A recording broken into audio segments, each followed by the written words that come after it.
ہندوستان کا ہی کوئی اسرائیل میں بڑی، آپ ان کی میڈیا دیکھیں تو وہ بھی خوش ہوئے، اور مغربی میڈیا جو مجھے جانتا ہے، ہندوستان کا میڈیا بھی مجھے جانتا ہے، ان کے اندر بھی ایک رجیم چینج کو کسی نے اٹھایا نہیں، کیونکہ وہاں بڑا برا سمجھا جاتا ہے کہ باہر سے بیٹھ کے کسی ایک جمہوریت کو گرایا جائے۔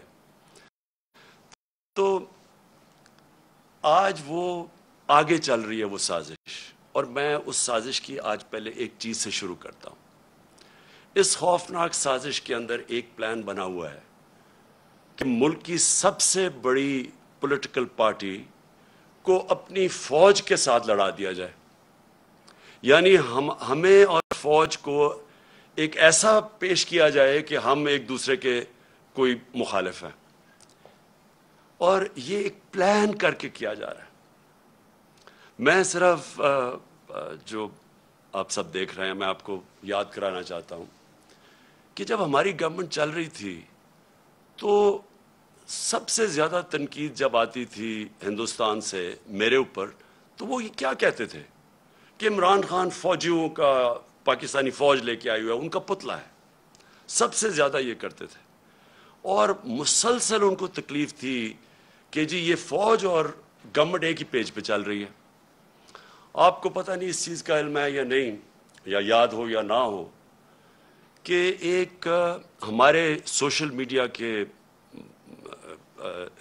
جنونی نوجوانوں نے ایک چیز، ایک بے نقاب کیا جس کو کہتے تھے یورپین یونین کی ڈس انفارمیشن لیب۔ یہ کیا تھی؟ اس میں تقریباً 800 فیک سائٹس تھی، اور یہ فیک سائٹس کیا کر رہی تھی؟ یہ مسلسل پاکستان کے خلاف پروپیگنڈا کر رہی تھی، جس میں کئی پاکستان کے صحافی بھی شامل تھے، کئی وہ لوگ شامل تھے جو آج اس امپورٹڈ حکومت کے ساتھ اب نظر آتے ہیں۔ اور یہ کیا کہہ رہے تھے؟ دو لوگوں کو اٹیک کر رہے تھے، ایک عمران خان کو اور ایک پاکستانی فوج کو، اور تکلیف یہ تھی کہ یہ ساتھ چل رہے ہیں۔ اب میں آپ کو ذرا تھوڑا پیچھے لے جاؤں کہ جب ممبئی کے اٹیک ہوا، دہشت گردی کا اٹیک ہوا ممبئی میں، تو آصف زرداری نے ایک بیان دیا تھا کہ پاکستان کا جو DCIS ہے اس کو ممبئی بھجوایا جائے۔ یعنی سوچے ہیں کہ اپنا ملک کا اس وقت صدر تھا، کہتا تھا اس کو ممبئی بھجوایا جائے، اور پھر یہی آصف زرداری حسین حقانی کے ذریعے امریکنوں کو میسج پہنچاتا ہے کہ امریکنوں کو کہہ رہا ہے کہ پاکستان کی فوج سے آصف زرداری کو بچائیں، اور دوسری طرف نواز شریف، یہی جب ممبئی اٹیکس ہوئے تو اس نے نواز شریف سب سے پہلے بولا کہ وہ جو ایک لڑکا وہ کون سے گاؤں میں تھا پاکستان میں جدھر سے اٹیک ہو، اس نے کم باکر کو ایک انٹرویو دیا تھا، اور اس نے اس انٹرویو میں بتا دیا کہ وہ پاکستان سے ہے۔ یعنی پہلے ہی ایک بہت بڑا ایک پاکستان کے خلاف ایک مہم چلی ہوئی تھی، اور خاص طور پہ ISI اور پاکستانی فوج کو ٹارگٹ کیا جا رہا تھا۔ تو نواز شریف نے پہلے کہا یہ، پھر ڈون لیکس کیا تھی؟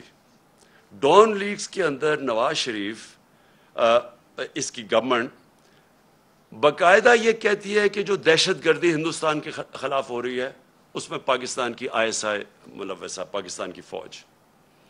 اور نریندر مودی بار بار پاکستان کے سپہ سالار جو تب تھے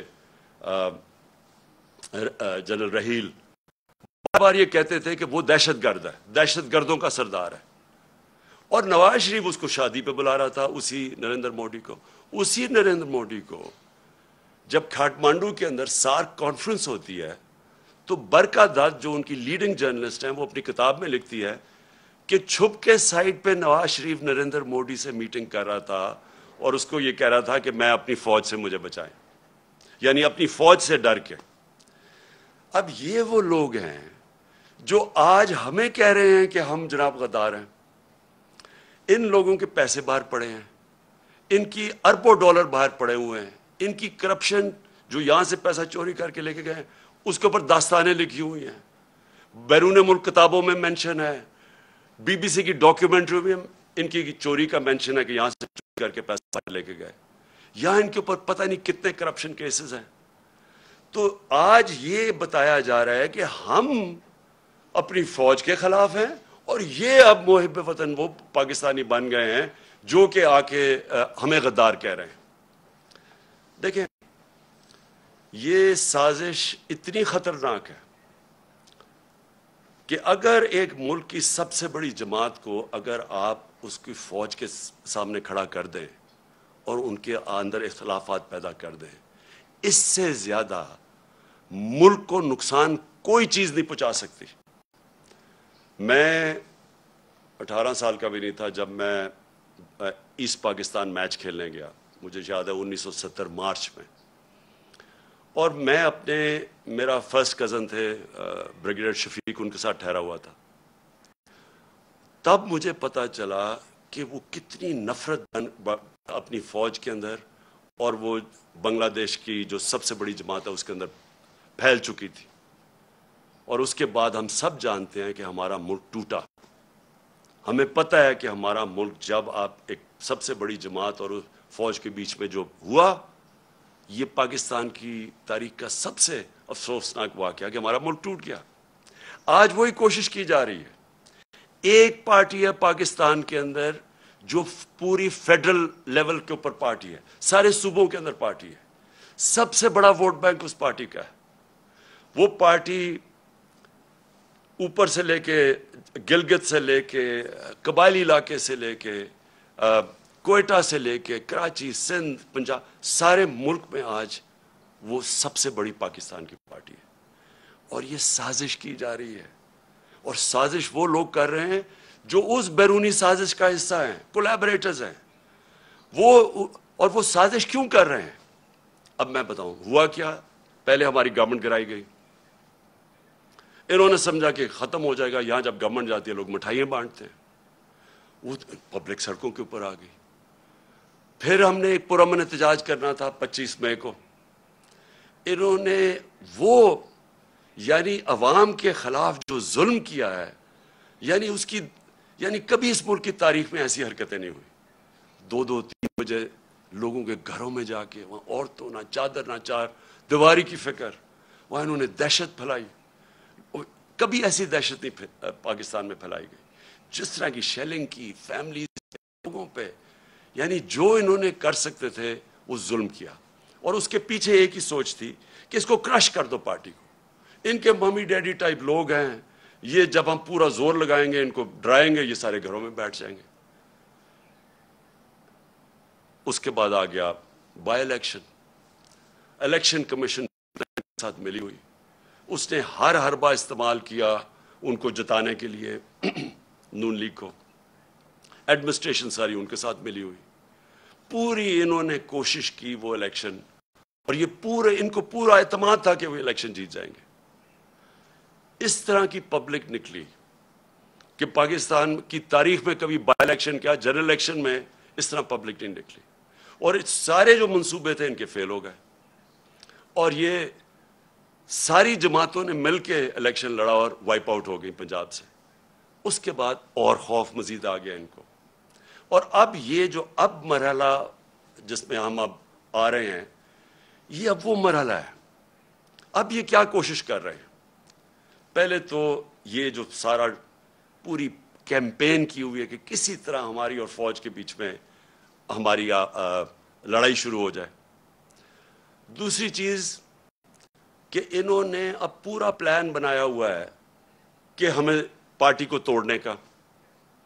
پلان کا سب سے پہلی چیز آپ کے سامنے آ گیا الیکشن کمیشن نے، جو یہ فورن فنڈنگ کیس ہے. اب فورن فنڈنگ کیس کے اندر کچھ بھی نہیں ہے. یہ صرف یہ کہنے کی کوشش کر رہے ہیں کہ بیرون ملک پاکستانی جب وہ پیسہ بھیجتے ہیں تو وہ فورن فنڈنگ ہے.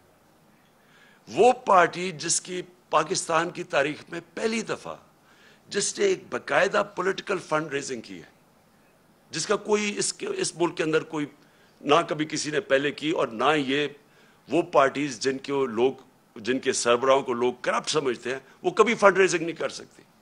تو وہ پارٹی جس نے پولیٹیکل فنڈ ریزنگ کی، جس پارٹی نے باقاعدہ 40,000 ڈونرز کے نام دیے ہوئے 2012 میں، 40,000 لوگ، وہ لوگ خود کال کر کے کہتے ہیں کہ ہاں ہم ڈونر ہیں.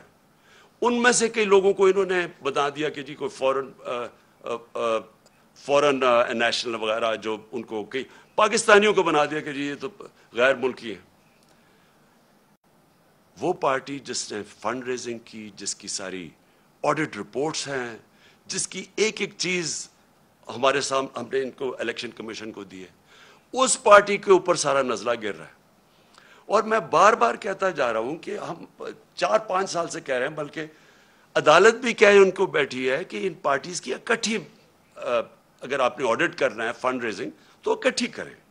میں صرف اس لیے کہہ رہا تھا, میں کیوں چاہتا ہوں کہ اکٹھی ہو, کیونکہ مجھے پتا ہے ہم نے کیسا پیسہ اکٹھا کیا ہے. مجھے پتا ہے کہ ہم نے ایک کیونکہ لوگوں نے ہمیں پیسے دیے ہوئے تھے, ہم نے اپنی ساری آڈٹ رپورٹس پوری ہماری بکس تیار ہیں. مجھے اتنا بھی پتا ہے کہ ان دو پارٹیز کے پاس کچھ بھی نہیں ہے, نہ ان کے پاس کسی نے ان کو پیسے دیے آج تک, نہ کوئی پیسے دے گا ان کو, نہ ان کے پاس کوئی آڈٹ رپورٹس ہیں, نہ ان کے پاس کوئی بکس ہیں, نہ ان کے پاس کوئی ڈونر بیس ہے. یعنی کدھر سے پیسہ آیا ان کے پاس. یہی الیکشن کمیشن عدالت کے آرڈر کے باوجود انہوں نے صرف تحریک انصاف کو کٹہرے میں کھڑا کیا ہوا اور اتنی جھوٹی رپورٹ بنائی ہے, ایسی ایسی چیزیں اس رپورٹ میں لکھی ہیں جو جس دن میں چیلنج کرتا ہوں, جس دن اس کے اوپر صحیح معنی میں عدالت کے اندر یہ تفتیش ہوگی, میں یہ چیلنج کرتا ہوں کہ پاکستان میں یہ ثابت ہوگا کہ ایک پارٹی نے اس ملک کے اندر صحیح معنی میں پیسے اکٹھے کیے ہیں جو پولیٹیکل فنڈ ریزنگ ہوتی ہے. اور الیکشن کمیشن ان کے ساتھ مل کے کیا کوشش کر رہی ہے, وہ اس پارٹی کو جس نے سارے ایک ریکارڈز کر کے اور ساری پولیٹیکل فنڈ ریزنگ جو ہوتی ہے ساری دنیا میں وہ کی ہے, اس کو کوشش کر رہے ہیں بین کرنے کی. اس سازش کا حصہ, یہ وہی سازش کا حصہ ہے کہ کسی طرح, کیونکہ اب ان کو یہ آپ ہرا نہیں سکتے, الیکشن آئیں گے تو یہ جیت جائے گی, تو اس کو آپ ٹیکنیکلی ناک آؤٹ کرو. تو ایک وہ انہوں نے عارف نقوی کا نام لے لیا. 2012 میں صرف اپنی قوم کو بتانا چاہتا ہوں کہ پاکستان کا جو رائزنگ سٹار تھا, جو اس ملک میں سب سے تیزی سے انٹرنیشنل سین کے اوپر جو فائنانس کے تیزی سے اوپر جا رہا تھا, اس کا نام عارف نقوی تھا. اس نے کراچی الیکٹرک, ہم نے نہیں اس کو کراچی الیکٹرک کی پرائیویٹائزیشن کی, وہ ان دو پارٹیز کے دور میں وہ اس کو کراچی الیکٹرک کی اس کو دی گئی تھی پرائیویٹائزیشن میں. اور اس کی بل گیٹس اس کو پیسے اس کو انویسٹ کر رہا ہے اس کے فنڈ کے اندر, وہ پرنس چارلز کی چیریٹی کو پیسے دے رہے ہیں. اور یہ الیکشن کمیشن کہہ رہی ہے ہم 2012 کی بات کریں, کہتی ہے 2018 میں وہ فراڈ اس کے اوپر چارجز لگے. یعنی اس لیول پہ انہوں نے جا کے کوشش کی ہے کہ کسی طرح ہمیں ڈسکریڈٹ کرے, اور میرا نام لے دیا کہ جی اس نے سرٹیفکیٹ دیا ہوا ہے اور اس نے کنسیل کیا اکاؤنٹس. میں آج آپ کو پھر سے کہہ دوں کہ سرٹیفکیٹ دینا ہمیشہ جب آپ سرٹیفائی کرتے ہیں وہ ایک پروسیس سے آپ کے پاس پہنچتی ہے. میں بکس نہیں پڑھ کے سرٹیفائی کرتا, وہ پہلے شروع ہوتا ہے نیچے سے, ہماری فائنانس ڈپارٹمنٹ کرتی ہے, وہ پھر بیٹھتی ہے آڈیٹرز کے ساتھ, ان کے ساتھ کتابیں ریکنسائل کرتی ہے, وہ پھر جاتی ہے پارٹی کی مینجمنٹ کمیٹی میں, وہ مینجمنٹ کمیٹی جب کلیئر کرتی ہے تو وہ میرے پاس آتی ہے, تو میں دستخط ان کے کہنے پہ کہتا ہوں to the best of my ability. میں سرٹیفائی, میں نے وہ کتابیں نہیں دیکھی ہوتی, جبکہ میں اپنے جو اثاثے ڈکلیئر کرتا ہوں تو وہ میں ایفیڈیوٹ دیتا ہوں کیونکہ میں دیکھ کے کرتا ہوں. تو اس کے اوپر یہ کوشش کر رہے ہیں ڈسکوالیفائی کرنے کی. ایک یہ ان کا طریقہ ہے. دوسرا یہ توشہ خانہ کیس ہے. میں پھر اپنی قوم کے سامنے ایک اور چیز کہتا ہوں, ساروں کا جو اس ملک کے پرائم منسٹرز اور پریزیڈنٹ بنے ہیں, جو اس ملک کے اندر بڑے بڑے عہدوں پہ رہے ہیں, سب کو تحفے ملتے ہیں, آرمی چیف کو ملتے ہیں, سب کو ملتے ہیں. ساروں کو انویسٹیگیٹ کریں کہ کیا لیگلی جو بھی انہوں نے کام کیا ہے قانون کے دائرے میں کیا ہے یا کوئی چیز غیر قانونی کی ہے.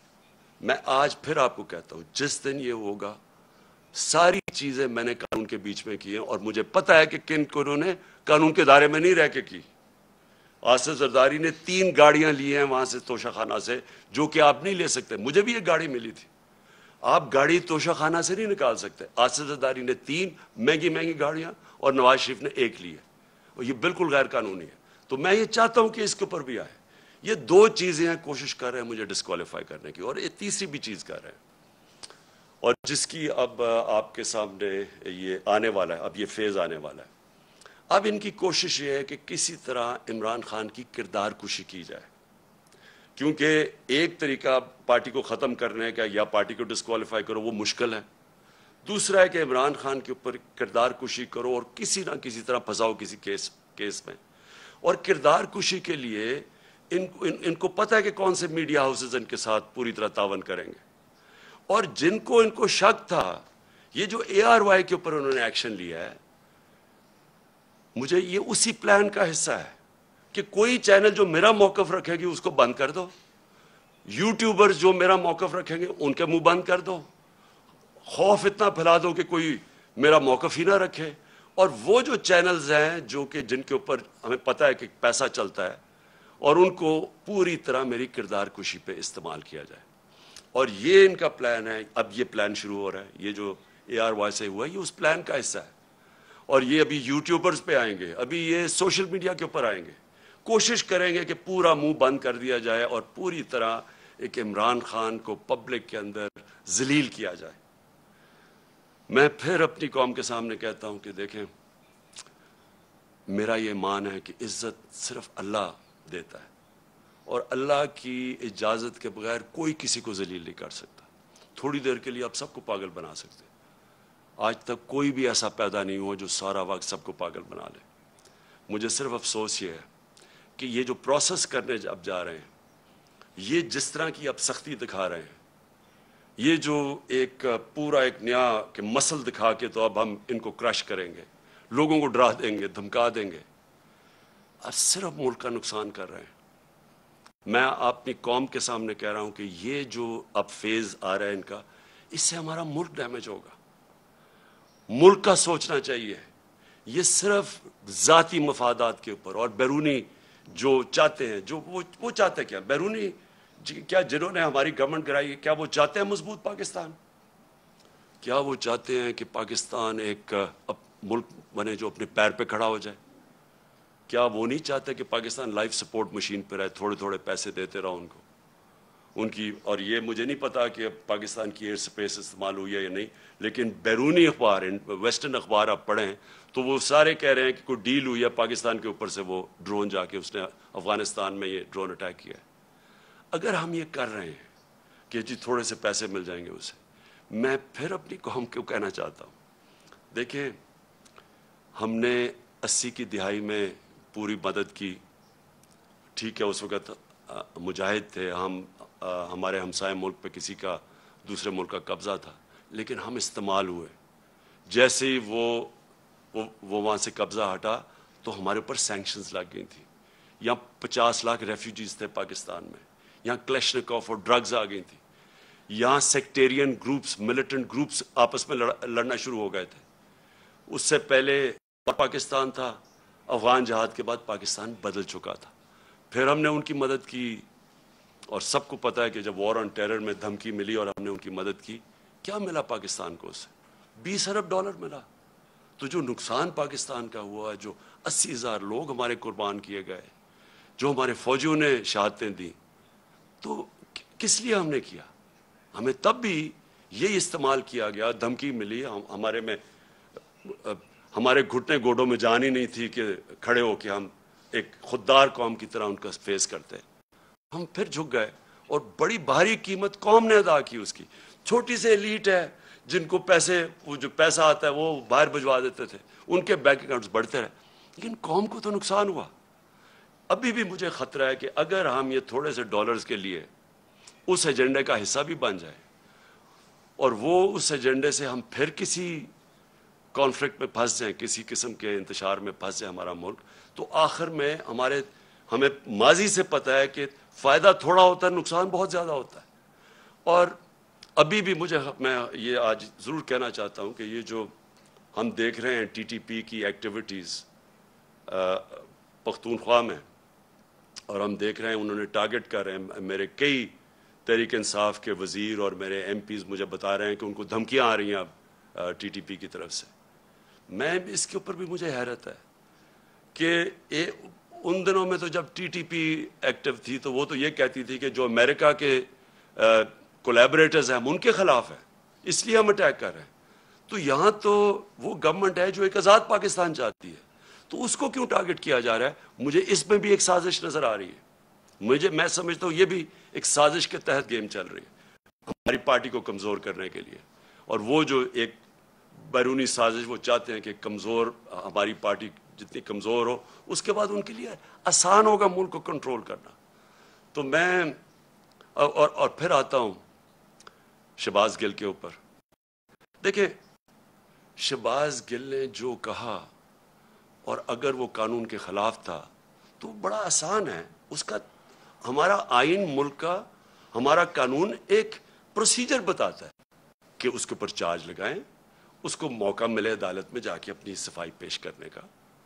اور کیا اس نے کس کانٹیکس میں کہا، کیا کہا؟ اس ہر انسان کو ہر دنیا کی قانون کا نظام اس کو موقع دیتا ہے اپنی صفائی پیش کرنے. لیکن جو یہ ہوا، اس کی گاڑی کو شیشے توڑ دیے، اس کو جس طرح اٹھایا، اس کے ڈرائیور کو مارا گیا، پتہ ہی نہیں کدھر غائب ہو گیا وہ. ہم ڈھونڈتے پھر رہے ہیں، پتہ چلوا رہے ہیں کہ جی وہ کدھر جی گیا. یہ کون سے قانون اور آئین کے مطابق ہوا؟ اور میں اپنی پارٹی کی طرف سے واضح کر دوں، ہمارا کیونکہ پھر سے جینا مرنا اس ملک میں ہے. کوئی بیرونی ملک کے ساتھ سے نہیں پڑے کہ میں جب مشکل پڑے تو باہر بھاگ جاؤں. میں نے تو جینا مرنا یہاں ہے، میرا تو کچھ نہیں باہر. ہماری طرح کے لوگوں کو زیادہ اس ملک کی فکر ہے، اور جس کو اس ملک کی فکر ہے وہ چاہتا ہے کہ اس کی فوج ملک کا ایک مضبوط ادارہ بنے. وہ کبھی نہیں چاہے گا کہ کمزور ہو. وہ لوگ جنہوں نے اس ملک سے کیا کیا تھا پہلے، میں یہ چاہتا ہوں کہ آج اب ایک چھوٹا سا کلپ دیکھ لیں. میں صرف چاہتا ہوں، اس سے بہت بڑی سٹیٹمنٹس ہیں ہمارے پاس، لیکن میں میڈیا کے لیے صرف دکھانا چاہتا ہوں کہ صرف یہ کلپ دیکھیں کہ شہباز گل نے کیا کہا، اور یہ دیکھ لیں کہ یہ جو بڑے بڑے نام آج پھر رہے ہیں جو ہمیں کہہ رہے ہیں غدار ہے، انہوں نے کیا کہا اور ان کے اوپر کیا ایکشن لیا گیا. یعنی انہوں نے کیا کیا اور جو ایکشن لیا گیا شہباز گل کے اوپر، یہ ذرا دیکھیں. جنرل قمر جاوید باجوہ صاحب، آپ نے ہماری اچھی بھلی چلتی حکومت کو رخصت کروایا. ججوں سے زور زبردستی سے فیصلے آپ نے لکھوا کہ ملک توڑنے والے فوجی جرنیل، ان کی لاشوں کو پاکستان کے جھنڈوں میں لپیٹ کر ان کو دفنایا گیا. رکھو کراچی کے بہن بھائیوں، ایک یا دو افراد ادارہ نہیں ہوا کرتے. ایک یا دو افراد اداروں کی بدنامی کا باعث بنا کرتے ہیں، اور جب وہ ادارے کی آڑ لیتے ہیں تو اس میں پھر ادارے کے اوپر ناقابل تلافی نقصان ہوتا ہے.